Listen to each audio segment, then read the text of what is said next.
everybody. I am Bryan. And I'm Bryan. And this is Bryan versus Bryan, episode 90. The Raid. Or in American territories, The Raid Redemption. Okay? Gotta add that redemption in there. Because we don't have the rights to use that title. So. But you can put a 2 in afterwards, because I'm pretty sure the next one is just The Raid 2 with no subtitle. Yeah. But as long as you put a number after it, you're fine. The Raid bad movie trailer. I bet that's pretty funny. 2011 Indonesian action thriller from writer, director, and editor, the Welsh filmmaker Gareth Evans. He's Welsh. Gareth. The film stars Iko Uwais, who previously worked with Evans in another action film, Meranto. Well, can't pronounce that. In 2009. An elite squad is tasked to infiltrate a high-rise building run by a ruthless drug lord in the slums of Jakarta. Among them is Rama, a rookie member of the team. Don't worry, you won't remember or know any of their names. No. So yeah, this is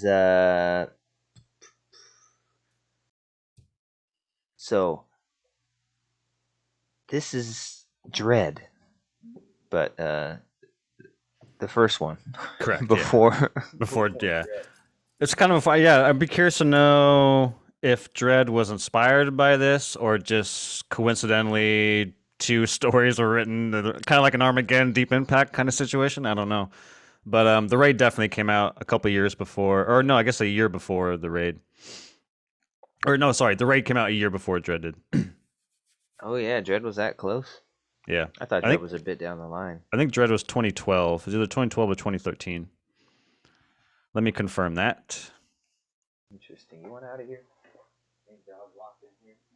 Go ahead. Go. Yeah, Dread was 2012. Huh.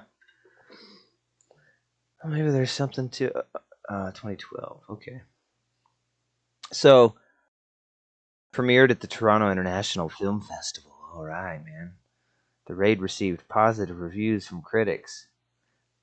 And that today, the name of the film was changed to The Raid Redemption because Sony Pictures Classics could not secure the rights to the title. Sony Pictures Classics. It's like those weird ones they do where they just buy other people's films and release them. Classics. There's nothing about this. It's classic. There's nothing about most of those classic movies that are classic. It's like they put the classics moniker on the cheap stuff that they don't have no involvement in, that they just distribute for a couple bucks. That's classic Sony, I guess. That makes sense. Not caring about a product and hoping to get some money from it. Yeah, it's like their indie branch, I guess. It's like they go out and they go to Toronto and Sundance and all the thing, and they purchase these small budget movies to put. Buy that little Asian movie, the one made by the Welsh, by the Welshman. Yes. And then hire the guy from Linkin Park to do the music. I didn't like the little Asianness of the music. Oh shit. Yeah, Mike Shinoda does the American soundtrack. I guess the one on HBO is the American one, right? It's got the soundtrack. I didn't really notice the soundtrack. Thank God he didn't put in a bunch of crazy stuff. Like there's like no singing. He didn't want to have any voice on. Do that kind of shit. And I'm about to break. Yeah. Jesus, Mike Shinoda. Doom, doom, doom, doom, doom, doom, doom, doom, doom. Some instrumental stuff with that might have worked well. The plot. Was there one? I don't know. Not really. It's just an excuse for people to fight, really, at the end of the day. Group of guys goes to a fucking building. There's a drug lord at the top. And people live there. Most are criminals. Some are just people trying to get by. And one's a rookie. The main characters is the rookie cop. The sergeant cop, who's kind of like the vet. And then there's the old man cop. Yeah. He's kind of like a I don't know, like a rat or something. You don't know White where hair. his loyalties lie quite yet. Yeah. But he's Even then, when you white. find out, it's still convoluted. You're like, what? What was he white or was he slightly Asian? I couldn't I tell. don't know. He was an old white man. He was very ambiguous. Maybe that was why they casted him. I don't know who this guy could be. We need one white guy in this thing. Let's take it even further. Give him white hair too. So, oh man, man, I was bored to this movie. Interesting. Bored as hell. A couple times in the movie, I was like, man, this sucks. I was like, I like these type of movies, these Asian like Ung Bak, old boy that kind of started in Asia and then came over here all dubbed. Mm-hmm. And Battle Royale, I can get behind those, but this one was just so fucking boring to me.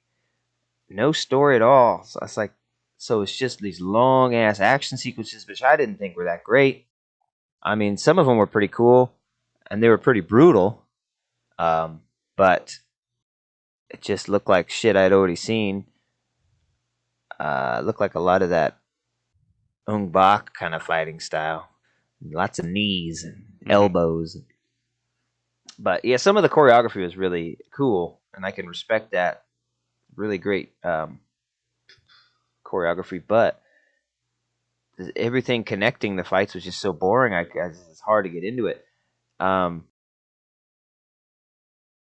of the things I thought were really funny about this was the main bad guy was such a puss.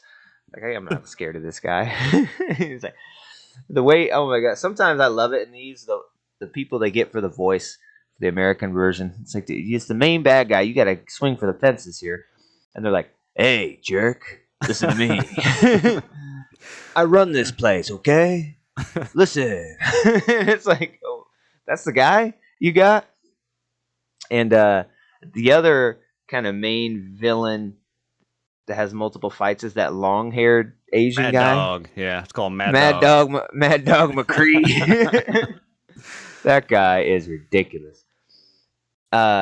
He's all tiny. He's the best part of the movie. He's fucking awesome. And he's like the scary one. It's like, oh my god. Yeah. And when he killed the lieutenant guy, I was like, how the fuck did this happen? It's like, what? This little tiny guy. Ah! Can't wait but a $1.05. It reminds me of he's like an Asian Cat Williams. And he's reminded me of the Uncharted fan film when they bring in the tiny little Asian guy to torture him. He's like, oh, this is Tiger. Oh my god, you guys had me. You guys had me. Oh, that's good. I was scared for a second. Just little fucking. Yeah, I did like the in terms of the main villain. I like the Mad Dog and villain thing because it feels like a callback to like the 80s and 90s movies. Because like not a lot of them, but some of those movies back then, you always had like the old fat guy who was the main villain, but he had the right hand guy who was the real badass. Like he's going to be the real foil for the protagonist to fight. So I kind of like that, where like we go back to having the right hand man be the fucking ultimate badass that the protagonist needs to fight. Thought that was kind of cool. Yeah, but usually I want to the dub thing. Full disclosure, I guess I should say I'm the one who picked this movie this week. But if I would have known that the version on HBO was the dub, I would never have recommended it. Like, I watched. So in the very opening, the first line of dialogue is him saying goodbye to his wife. The moment he spoke, I immediately backed out. I was like, nope. And I went to Apple and bought it and just watched the Indonesian subtitle version. There's no fucking way I'm going to watch this dub version. So for that, I apologize. I had no idea until last night that it was dubbed. Otherwise, I wouldn't have recommended it because I fucking hate dub. Some of that dub stuff. God bless. Okay. God bless you, sir, for sticking through that. Hey, goodbye, wife. I have to go, okay? Hey, I'll be back. Don't be so sad. Hey, when I come back, we're going to have big fun, okay? Okay. Oh, man. Fucking weird as shit, dude. Oh, yeah. That's spot on. The dub wasn't a huge problem because there's barely any dialogue in the fucking movie. the dub actually kind of made it watchable. It's comical. Yeah, I like that. I love it. Hey, who do you think sent you here, huh? What do you think McGill's gonna say? Oh, got your attention, didn't I? You're gonna fucking die here, pal. Who sent us here, huh? You think I'm the one leaving? You're already fucking dead. I was waiting for you the whole fucking time, okay? Oh, God. So good. Oh, God. Yeah, this movie rules. I have no idea what the fuck you're talking about. I want to. I'm curious. I mean, it sucks you didn't like this one because the second one sounds like it'd be more up your alley. It actually, it's expansive. There's multiple locations. There's an actual storyline. Like he has to go undercover, and I actually even think the action scenes are better than the second one. Obviously, it's a bigger budget and probably more stunt choreographers. So the second one is a little more expansive. This one's very much contained with a little story. So I would recommend watching the second one. I think a lot of people actually prefer the second one because of its expansiveness. It's up to you. It's like 2.5 hours long though, so God bless you. But if you like the action scenes in this, or you want kind of the same style of action, but better and bigger and more of a scope with the story, then I would recommend watching two. But if you don't see yourself at all liking it, then I wouldn't recommend it. It was okay. The action was the best part, but I need some story to care about it. I think for sure. Um, I will say, watching it, this is probably my third or fourth time watching it since 2011, and I will say that it wasn't as intense as I remember it being. I think in 2011 when we saw this in theaters, it was like, holy fucking shit! You haven't really seen anything like it.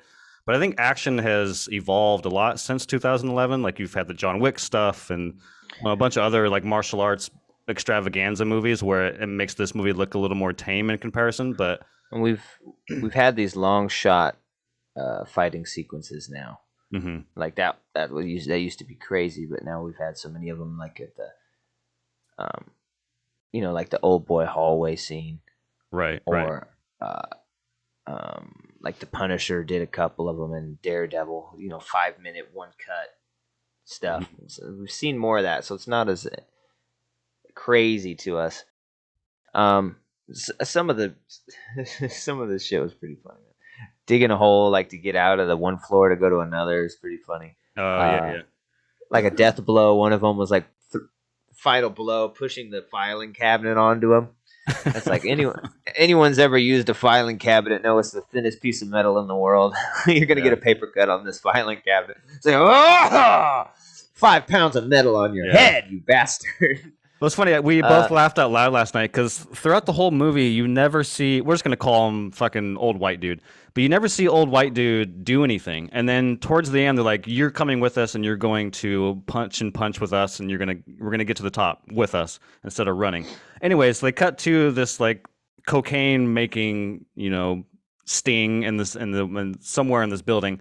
And a huge, massive fight breaks out, and all this kung fu is going on. And then you cut to the white guy. The first thing he does, you see him like just push over a shelf onto a guy, and it's just so like in comparison to all this martial arts, you just see this one guy, take that, who left the fridge open. It's funny. I don't agree that this movie is bad. I still enjoy it, but I will say that going back and watching it as many times, the choreography felt a little sloppy this time. Maybe that's the charm of it. Kind of because I don't know. It didn't seem very meticulously like crafted. I will say that the times where I think it works the most is when he has a knife in his hand, when he's just like doing all this things, stab, like all that stuff. I thought was really fucking still really cool. But other than that. Yeah, especially when you compare it to the second movie, where the second movie, I think, is filmed better, and I think it's a little more cleaner. But I still think it's entertaining and fun. I think the machete fight's really fucking crazy. I don't think it's very bad. I just don't think it's very good. And I thought it was kind of boring. I thought it was ridiculous. You get this drug lord kingpin building, and like nobody owns a gun. It's like they're all like fucking And they've said that no cop has ever penetrated this building, and everyone who's tried to come and overturn it has been just fucking decimated. Mm-hmm. You should see how many fucking knives they have in there. It's like they go in with like 18 M16s and all this shit, and full fucking SWAT regalia gear, and these motherfuckers all like running down the hall, grab a fucking machete off the wall of fucking machetes. Right. that was ridiculous. Come on, machetes! Like, what the fuck are you talking about, man? And then there's some goofy, fun stuff when the guy just keeps hitting his machete against the wall, walking in the hallway. Tink. Oh yeah, Tink. yeah. It's like the bear Jew. Yeah, yeah, from Inglourious Basterds. Probably killed a lot of Jews, huh? Yeah, that guy's pretty ridiculous.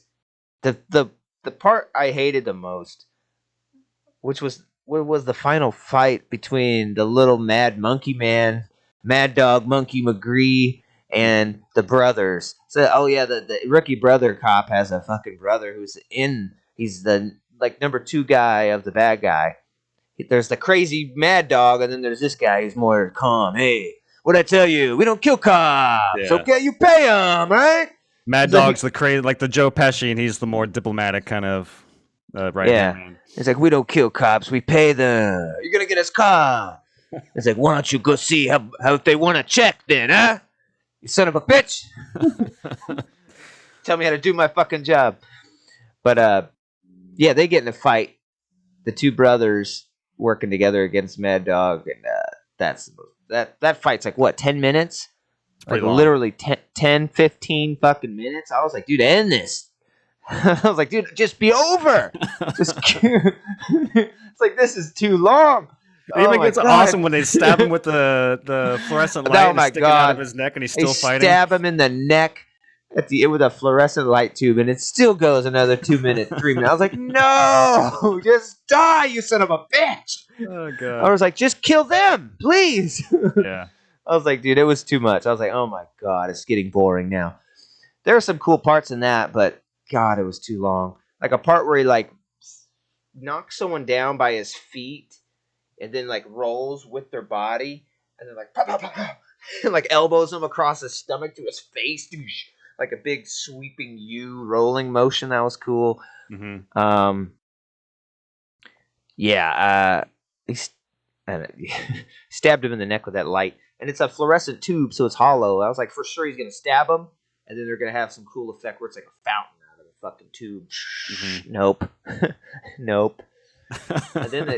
and they just barely beat him, dude. It's funny, he comes back for the second movie. Not that I thought he doesn't die. Or sorry, he does die, but that they bring back the actor to play a different character. That's fucking stupid. Yeah. I hate it when they do that. Because I was looking at number 2, and I saw him on the picture. I was like, isn't that just a fucking guy who That's the died? Mad Dog still no, he's a different character. Oh god.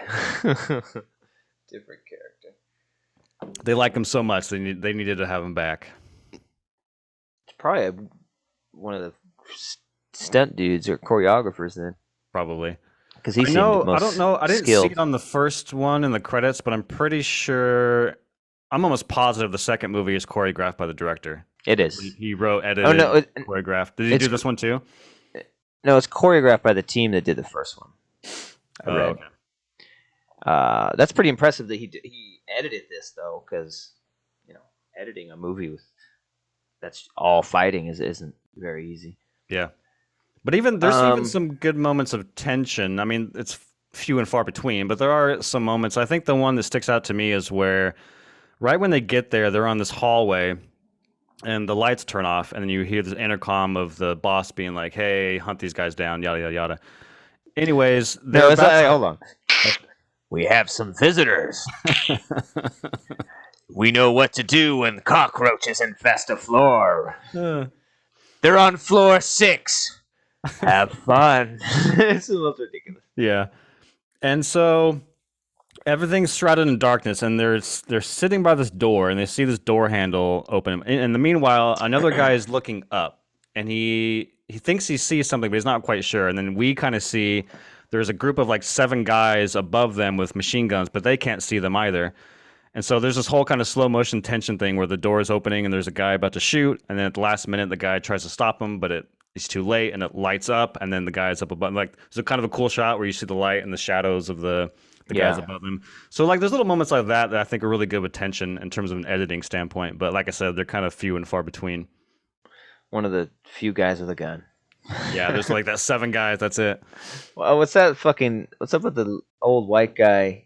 If he is white, we haven't determined that. The old guy at the end when he's got the he's got the bad guy finally, and he's got that gun, and the nose of the gun is like that long. Like the barrel's like that long. This little fucking pea shooter. You got your pea shooter, boy. I got a machete. You better put that pea shooter away. What the fuck kind of gun is this, dude? This ain't SWAT issue. He has a little fucking snub nose. His little shoots ankle peas gun and carrots and shit. Skittles and shit. That would be awesome if he calls us the Skittle gun, and every time he kills somebody, he says "Taste the rainbow." Taste the rainbow, bitch. It uses a spree and blasts someone's head off. It's a kick in the mouth. Shock tarts. They're sour. Hey, I'm running out of these. Oh god. What was I gonna say? Oh, the fucking one. Another scene is ridiculous. They just out of nowhere, kind of made no sense. They find this one guy. I'm just trying to get pills to my dying wife. Okay. God damn. Yeah. I just live in this hellhole. All right. Like who rented to you, man? Normal ass guy. Yeah. My wife's dying. Floor 6 with the cocaine. And then like, we're not gonna let you up there, and it's like, no, we're gonna escort him to his room. Yeah, and that's the one weakness I think one of the biggest weaknesses I have is that building does not feel like a lived-in. Because like when you watch Dredd is a massive like community building with like fucking thousands and thousands of occupants, right?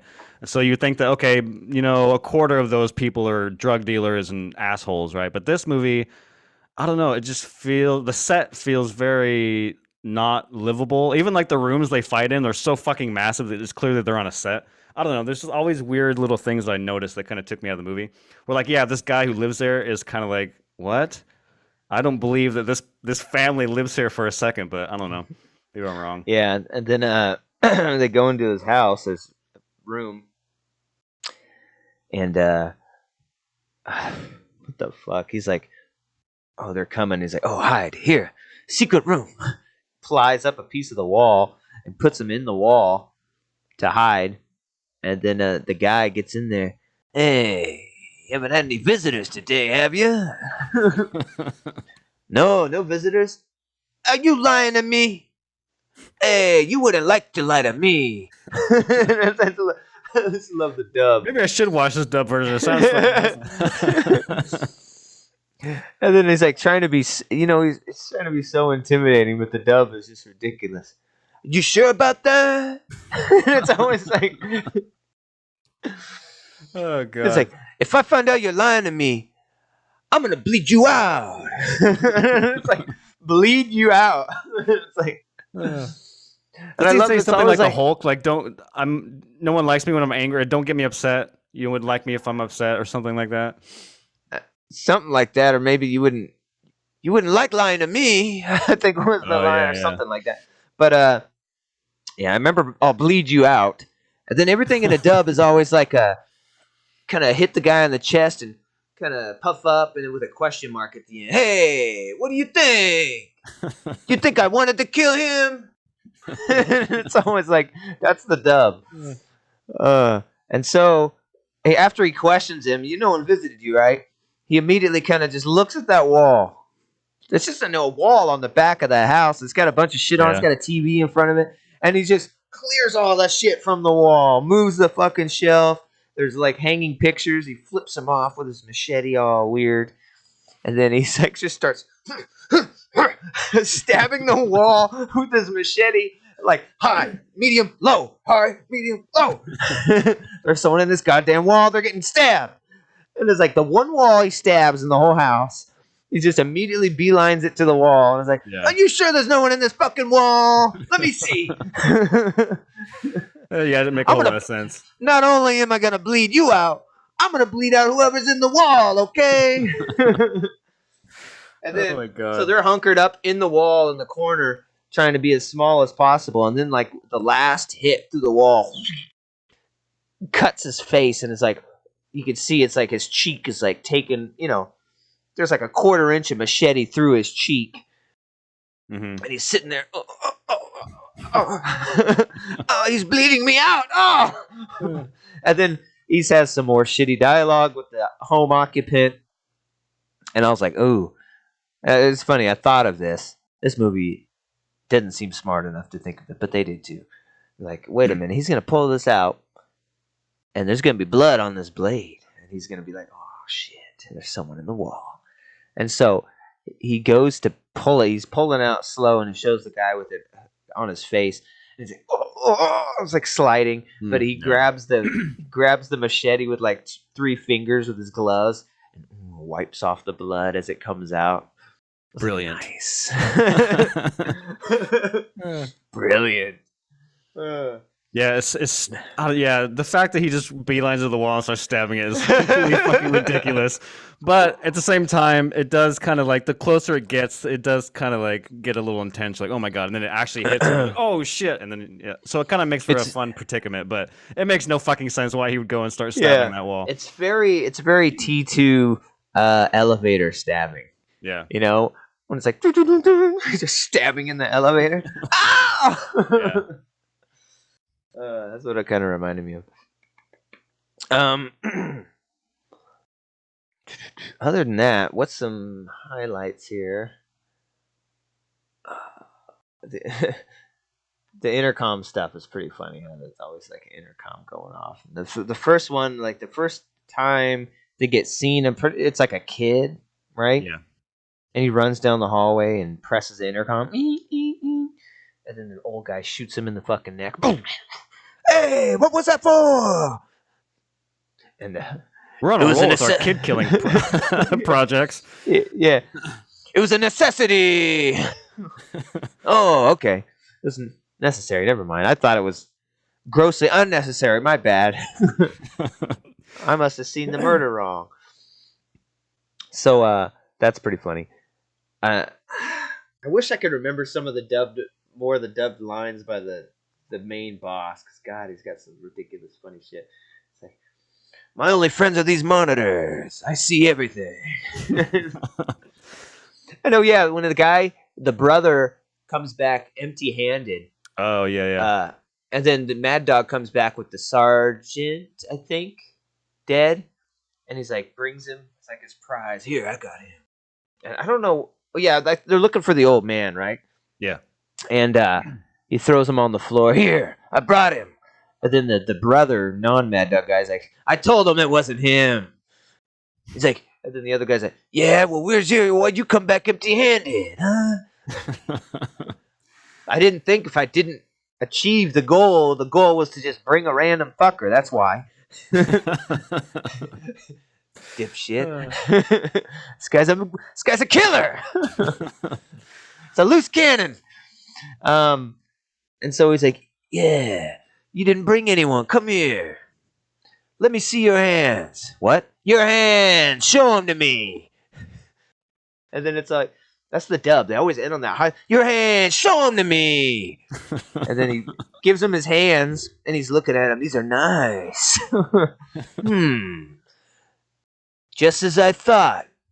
What? Flip them over. What? Your hands. Flip them over. There must be something under there, because you wouldn't come back to me empty-handed. Yeah. Flips him over, and he's like, Yeah, I guess I was right. You did come back empty-handed. It's like, what the fuck? I fucking told you that, man. Could have saved a lot of hand looking at. Yeah. And then he's like, I thought this was going a totally other direction. I thought he was going to look at his hands and see that there's like no wounds, and then look at the other guy's hands, and then they're going to be all fucked up from fighting. Mm-hmm. But that's not how it went at all. He just wanted to make this point about empty-handed, huh? It's like, that makes way less sense. Because then he's like, He's like, you know I know everything. And then he kind of shows him he just grabs his fucking face and shoves it in a CRT monitor. And he's like, look at this. And he shows him grabbing his brother and pulling him into a room. And and then from there, what does he do? He stabs him in the hand to the desk. And then they start beating him. And then later on, that's where the brother meets up with him.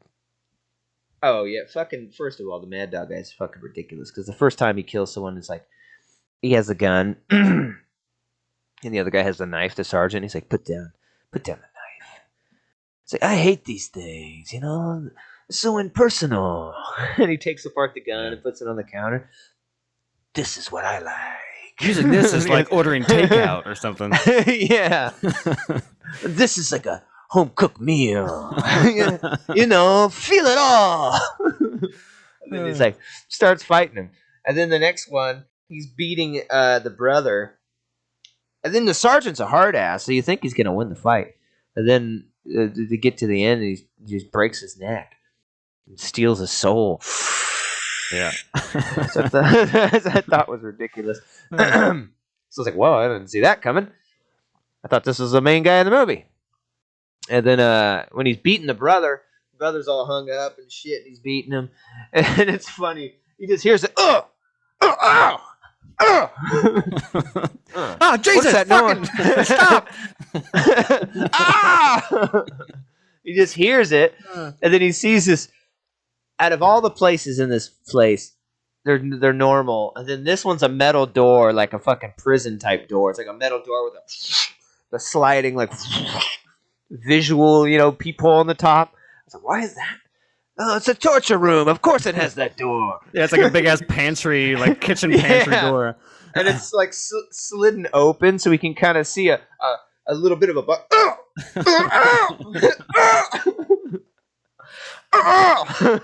He's like, hey, he walks in there, kind of sees him. He's beating him, and then he kind of looks around the body. We have a visitor. And then I like how the guy is like, the hanging guy turns around slowly and looks. Hey, brother. Oh, so good. And then it doesn't say anything. He kind of puts down his machete. I don't think he had. Maybe he didn't have anything. I don't think he had anything. He walks over and kind of hits the button on the machine, like the winch with the thing that's holding him up. It's like, and the guy comes down. Brother starts untying him. I was like, dude, he's like untying him with his back to Mad Dog. It's like, dude, that's it. I think he's gonna attack you. I think that's what he's trying to do. And he doesn't. He lets him untie him. And even after he's untying him, they're like both standing there like, oh, here, let me rub your wrists. They make him feel better. Mad Dog, he let down the chain to let him down, and then he starts doing the crank to raise it back up. Like, hold on. Wait till the chain's back up. It's in the way. And they just stare at each other. I'm not going to fight with this goddamn chain here. You fucking crazy? And then he comes over and he's like, okay, now we fight, okay? I love it though, because there's like no dialogue, and because they're standing next to each other, he like walks in between them, and he does this little hand motion, and they kind of like walk, and then he stands in the center, he's like ready. He just stands in the middle. Spread them. I need room. And then he does like a fucking Van Damme double kick. Yeah. Begin. Oh man. Mad Dog is like one of my favorite parts of that movie. So good. God. I wish you'd come back and say, hey, did you really think you killed me? That bulb was a halogen bulb. Didn't even penetrate my neck. Pussy. So, I mean, that's the movie. The end of the movie, obviously you find out there's the little bit of story that you wish they would have went into more, because it probably would have made it a little better. But there's like, you know, the old man was kind of sent by obviously like corrupt cops or officials to fuck this guy up, or his bosses to fuck this guy up and take him out because he thinks that they want him replaced. But come to find out, I believe the boss's story that he was tipped off about the whole thing, and really the plot was to get rid of the old man. Yeah, and have no evidence about that. So that was like the most interesting plot point of the whole damn movie, and it's really just told in a couple sentences by the guy. Hey, what do you think McGill's gonna say? Huh? Got your attention, didn't I? You really think I didn't know you were coming? Oh god. You're already a dead man. And I like the reaction, the answer to all that, giving up the whole story, and he's like, shut up. Shoots him in the fucking head. Yeah, bitch. Yeah. Who's the winner now? like that never happens. Like, yeah, fuck you then. Taste the rainbow. Like you're gonna live through this. And then that's about it. And they bring the old man out, right? The old man lives. They bring the old man out to face justice. And no one seems to care about the cops anymore now that the leader is dead. Like, there's people at the front gate, and the brothers say, open the gate! Yeah. Hey, those are the guys we're trying to kill. Open the gate! Water under the bridge. And he's like, he says something like, see, I can protect you in my world, but can you protect me in yours? And he's like, so I have to stay here. Why? Same reason you didn't take off your uniform. It just fits. Hey, see you later, brother. That's kind of the end. They walk out. That's kind of the end. Another line I really loved I didn't mention is when the old man kind of turns on the sergeant. And he's like, in the dubbed version, I don't know how it goes in the normal, but he's like, talking all this shit. Hey, no one actually knows, the sergeant saying to the old man, no one actually knows we're here, do they? You sent us in here to fucking die. And he's like, you better watch your mouth. Remember your rank. And then the guy's like, rank don't mean shit in here. Oh, yeah. Okay? At the end of this, you're going to be mopping up piss in a cell, goddammit. It was like, that was pretty good. Yeah. That's the same dialogue. What's funny, because when you the dub part with the machete in the guy's apartment, I'll make you bleed. Is that, or what did you say? I'm gonna bleed you out. Bleed you out. Yeah. So that comes up in the subtitles, and I was like, "What the fuck? That's a weird thing to say." But apparently, that's in the dub version too. Like, okay, he actually said that. All right. I thought it was like a mistranslation for the captions. I'm gonna bleed you out, buddy. And he's pretty nice about it. I'm gonna bleed you out, okay? Hey, you wouldn't want your sick wife to get bled out, would you? Everything's a question. Oh, hey, you wouldn't want the thing to happen, would you? So, I mean, I didn't think it was terrible. I just thought I'd seen many better action movies, especially in the genre of the Asian come over to America and dub the thing action movies. The choreography is pretty cool. I'm sure it was cooler in 2011 when we hadn't seen as much of that. Definitely. But it was pretty impressive. You know what? Watching it, I thought the main character was the least impressive. The main rookie cop. Like when I'm watching fight scenes with him, and he's not so much when he's punching, but when he's getting hit, he's doing a lot of like standing there. Then it's like very telegraphed, and I was like, oh man. Compared to the long-haired weird monkey guy, you suck. Like this guy's playing it. So, yeah, I didn't hate it, but a couple times I was like, man, I'm bored. Especially during that last fight, I was like, fuck this fight, dude. I was like, hurry up. Somebody kill someone. So, with that said, I just thought it was kind of average. Apparently, this movie has a big cult following, and people really like it. I don't know. I must have saw it when it came out. I imagine if I saw this when it came out, I would have liked it a lot.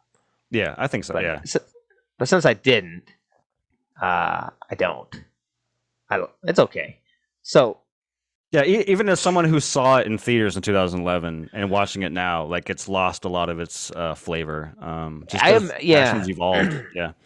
I imagined watching this and then picturing you watching this and then being like, "Oh man, this isn't quite what I remembered. This isn't very good." It's kinda, Uh, I actually thought that to myself. I bet he's like, "Man, I'm bored too." Yeah, well, it's funny because I actually agree with you. Like when I was watching it in my mind, I do this sometimes when I like space out, and that's not a good sign.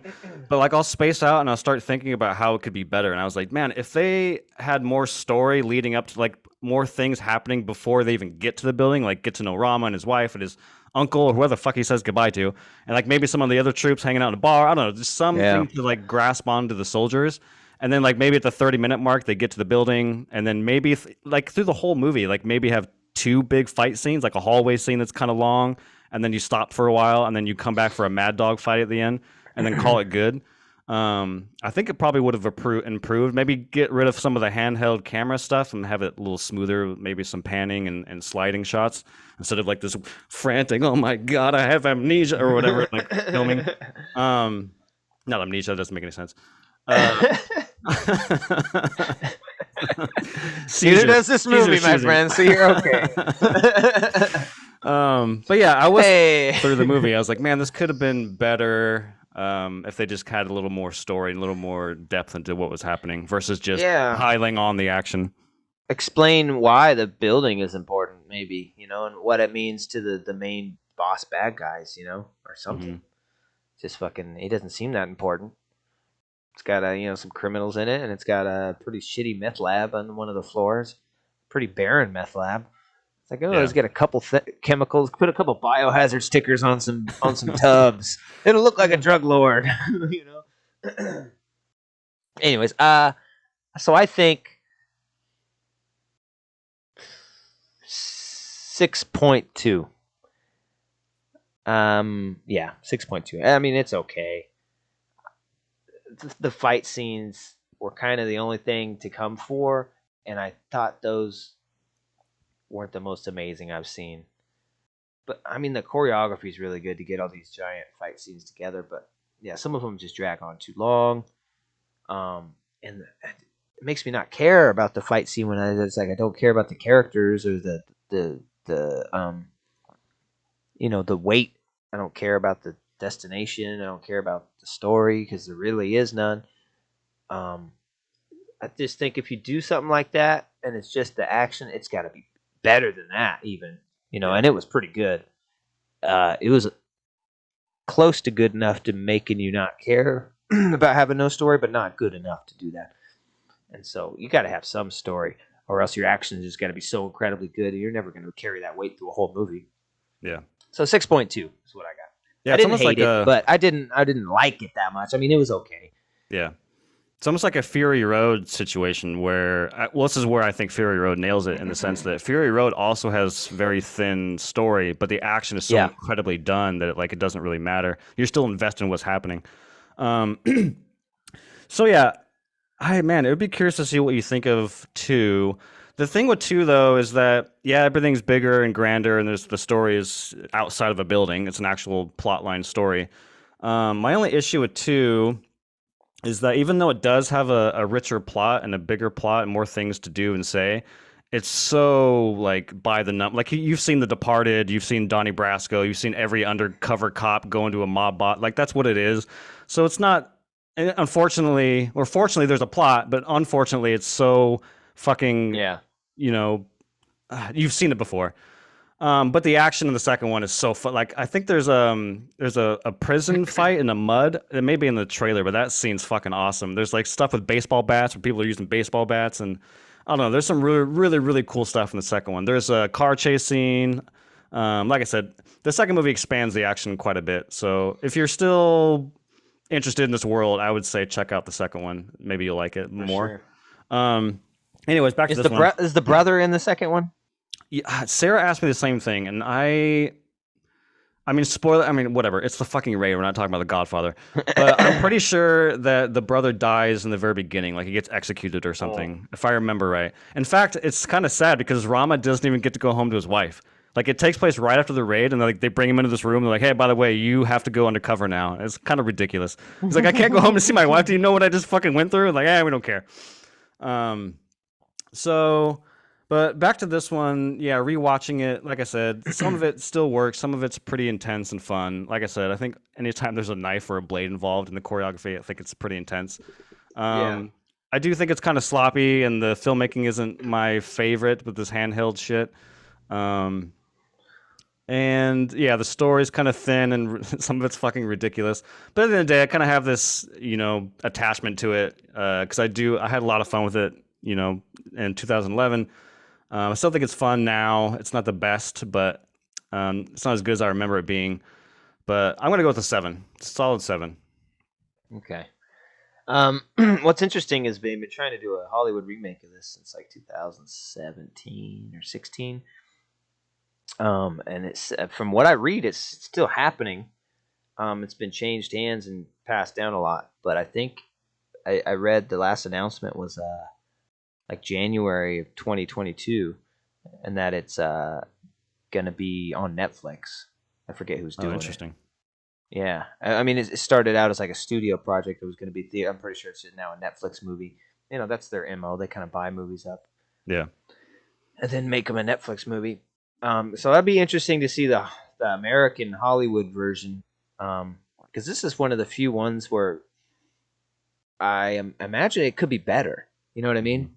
Like usually when they take like Old Boy or something and make the Hollywood American version, I'm like, oh no way, dude, that's not good. It's not going to be better, and it never is. But this one, since there's so little story and so little to it, it could possibly be better. I mean, I'd still doubt it, but it could. So I'd be interested to see how that goes. Yeah, I think if you get like somebody, I've said ad nauseum, I'm not like the fucking greatest Marvel fan in the world, but the Russo brothers, whatever their stunt team is for like the Winter Soldier, get those guys, because I think Winter Soldier choreography is fucking awesome. Or even like what's Thor's name? Fucking Chris Hemsworth. He did a Netflix movie in 2020, I believe, where he was like this CIA fucking covert op guy. Some of that action in that movie was fucking awesome too. It's funny. He, I don't think he is anymore, but originally, like, he was attached to it. Him and his brother. I think him and his brother were gonna play the brothers, and so that would have been interesting. But everyone left, all the directors and writers, and so I don't know who they're left with now. Huh. That's never a good sign. Yeah, everyone right. abandons it. So we'll see. But thank you guys for watching. We appreciate it. 6.2 and a 7.0. Didn't kind of reach the heights as maybe our memories or our first time watch throughs, but hey, that's why we do this. Yeah, I was hoping that I would be wrong, because like we just watched. I just showed Sarah Super Cop, and I've always remembered that movie to be, that's like my favorite Jackie Chan movie, and I put it on. I was like, oh no. And I was like, no, this movie still fucking rules. It's so good. I fucking love this movie. So I was kind of hoping that would be the same with The Raid, but unfortunately I didn't love it as much as I remember it. Yeah. Oh well. You live and you learn. Yep. But yeah, thanks for joining us. Appreciate it. What are your thoughts on The Raid? Or you love it? Are you one of the cult followers, or are you looking at it with now eyes and saying, it's all right? But yeah, thanks for joining us. Please like and subscribe. Please check us out on Spotify, Apple Music, as always, here on YouTube, home of the motion pictures. We enjoy having you. Thank you for letting us into your homes and into your ears and into your televisions and phones. We appreciate it. Couldn't do it without you. So until the next Vs, we wish you a very merry peace. Peace. Later.